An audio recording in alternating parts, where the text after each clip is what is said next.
کہ بہت ہم پڑھتے ہیں دعاؤں کی قبولیت کے لیے، بہت سے اعمال انجام دیتے ہیں، ان تمام کوشش کرتے ہیں، بہت سی شرطوں کے اوپر بھی پورا عمل کر لیں گے، لیکن پھر بھی ہماری دعائیں قبول نہیں ہوتی. یہ پھر آخر ایسا کیوں ہوتا ہے؟ کیسے ان دعاؤں کو قبول کروایا جائے؟ دیکھیں علماء فرماتے ہیں کہ جو بھی آپ دعا کرتی ہیں وہ قبول تو لازمی ہو جاتی ہے.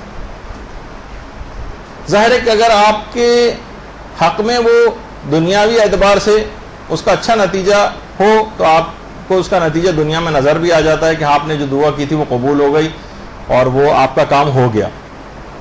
لیکن اگر وہ آپ کے لیے اس دنیا میں فائدہ مند نہیں تھی وہ چیز، تو پروردگار اس کا ایک اتنا عظیم ثواب آخرت کے لیے جمع کر لیتا ہے اس دعا کا کہ جب یہ بندہ مومن آخرت میں پہنچے گا تو یہ افسوس کرے گا کہ کاش اس پچھلی دنیا کے اندر میری ایک دعا بھی قبول نہ ہوئی ہوتی تو اتنا عظیم اجر اور ثواب اس دعا کا دیا جاتا ہے. لوگ بہت پریشان ہوتے ہیں، اتنی دعائیں کر رہے ہیں، اتنی دعائیں کر رہے ہیں، کوئی دعا قبول ہی نہیں ہوتی، جھنجھلاہٹ کا شکار ہوتے ہیں، وسوسے آنے لگتے ہیں، خدا کے اوپر اعتراضات کرنا شروع کر دیتے ہیں کہ سب تو ہم نے کام کر کے دیکھ لی لیکن ہماری دیکھیے دعائیں قبول نہیں ہوتی. ان کے حق میں بہت بہتر ہوتا ہے قیامت کے دن وہ افسوس کریں گے کہ وہ دعائیں بھی کیوں قبول ہوئیں جو دنیا میں ہم کر کے آئے تھے. تو بعض اوقات یہ آپ کا تھوڑا سا دوسرا زاویہ بھی دعاؤں کے سلسلے میں دماغ میں رہنا چاہیے. البتہ یہ ضرور ہے کہ اپنے گناہوں کو بھی چیک کرتے رہیں اور وہ تمام چیزوں کو بھی دیکھتے رہیں کہ وہ کون سے گناہ ہیں جو قبولیت دعا میں رکاوٹ بنتے ہیں، جن کا اس وقت موضوع نہیں ہے ہمارا. اور بعض اوقات بہت طویل عرصے تک بھی دعا مانگنا پڑتی. آپ کی بھی انشاءاللہ وہ کلاسز لیں گے. مولانا سید شہریار رضا عابدی جو ہمارے مدرسے کے ایک قابل احترام استاد ہیں، مختلف گروپس میں کلاسز لیتے ہیں، انشاءاللہ آپ لوگوں کی بھی لیں گے. وہ خود فرماتے ہیں کہ جب میں ایران میں زیر تعلیم تھا اور آیت اللہ بہجت سے ان کے بڑے اچھے مراسم تھے، حتیٰ کہ فیملی ٹرمز تھے، گھر میں بھی آنا جانا تھا. انہوں نے بھی یہی سوال آیت اللہ بہجت سے کیا تھا کہ بعض اوقات ہم ساری شرطیں بھی پوری کر رہے ہوتے ہیں اور پھر بھی دعا قبول نہیں ہوتی.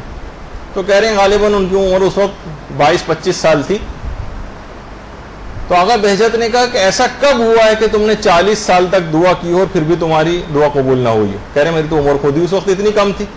مقصد کہنے کا یہ کہ بعض اوقات پروردگار روایتوں میں بھی کہ اس بندے کی آواز کو اتنا بار بار سننا پسند کرتا ہے کہ اس کی دعا کی قبولیت میں بہت تاخیر کر دیتا ہے اور اس کا اجر و ثواب یعنی جتنی جلد دعا قبول ہو جائے گی آپ نے دیکھا کہ فوراً ہی پھر ہمارے جوش و جذبات ٹھنڈے پڑ جاتے ہیں. ورنہ ہم اس کے لیے اعمال کرتے رہتے ہیں، اذکار کرتے رہتے ہیں، سورے پڑھتے رہتے ہیں، ہمارے اجر و ثواب میں اضافہ ہوتا چلا جائے. دعا قبول ہونی ہے لیکن کچھ عرصے بعد، تاکہ مزید اجر و ثواب بھی دے دیا جائے آپ کو. جب بھی اکثر علماء کہتے ہیں کہ بہت سے عملیات جو آپ کرتے ہیں اور آپ کی وہ دعا قبول ہو جاتی ہے ان عملیات کے نتیجے میں، پھر اس کے شکر کا حق یہ ہے کہ ان عملیات کو پھر آپ جاری ہی رکھیں شکرانے کے طور پر کہ اس کے نتیجے. ورنہ ہم کیا کرتے ہیں عموماً ان اذکار سے بے وفائی کر جاتے ہیں. بس ہمارا مدعا مقصد پورا ہو گیا، بس اس کے بعد پھر ہم ان اذکار کو دیکھتے بھی نہیں آنکھ اٹھا کر. ایک لحاظ سے بے وفائی ہے.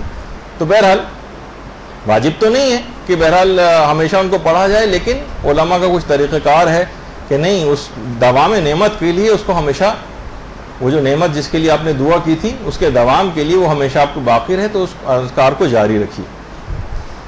اچھا البتہ یہ جو سوال ہے کہ دعا پھر بھی قبول کرتے ہیں پوری نہیں ہوتی، ایک طریقہ ایسا ہے جو پیغمبر اسلام کے حوالے سے امام حسین علیہ السلام نے بتایا.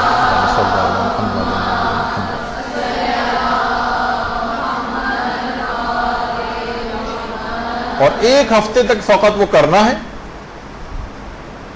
اور اس کو علماء نے لکھا ہے کہ دستور العمل حسین ابن علی. اور کچھ دن جو ہیں ہفتے کے جو 7 دن ہیں اس کے اندر 10 تسبیحیں ان اذکار کی پڑھنا، لازمی وہ دعا ضرور قبول ہو جائے گی. ہفتے کے دن یا حیو یا قیوم، اتوار کے دن ایاک نعبد و ایاک نستعین، پیر کے دن سبحان اللہ والحمد للہ، منگل کے دن یا اللہ یا رحمانو، بدھ کے دن حسبی اللہ و نعم الوکیل، جمعرات کے دن یا غفور و یا رحیم، اور جمعے کے دن یا ذل جلال والاکرام. 1000 دفعہ یہ ذکر پڑھا جائے گا، یعنی 10 تسبیحیں، اور 1 ہفتے کے اندر انشاءاللہ وہ دعا جو ہے وہ قبول ہو جائے گی. یہ دستور العمل امام حسین علیہ السلام نے پیغمبر اسلام کے حوالے سے تعلیم کیا.